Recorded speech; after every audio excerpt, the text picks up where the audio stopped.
opening cinematic for Cataclysm is basically a disaster movie. Every shot had some sort of destruction or some sort of force or some sort of earthquake or wave or something going on. Having all these sets that we got to pull apart, I thought, well, that's just going to be easy. And I was wrong. We were concerned about not necessarily getting it done, but just sort of how it would all come together. The biggest thing was going to be just the sheer number of effects that we had to do for the show. We had mountains of water and skies full of fire. A lot of smokes, sparks, lava effects, dripping lavas, glowing mouth, anything you can think of. One of our bigger jobs was just deciding what lands we were going to break.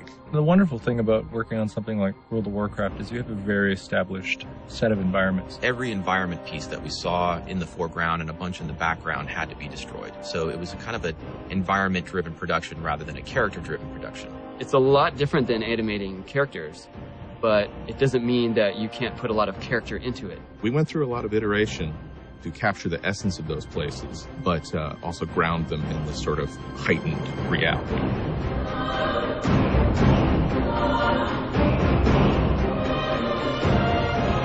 Deathwing is a really big dragon. He's like airliner big, right? We knew that we were going to see him from all angles, so he needed to be believable from all angles. So we give him the full treatment. His size and scope of the areas that he's traveling over is enormous.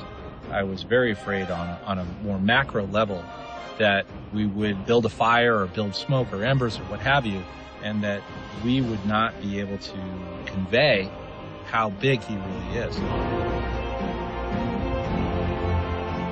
Deathwing is a very complicated character, and I was tremendously impressed at how our team was able to bring him to life.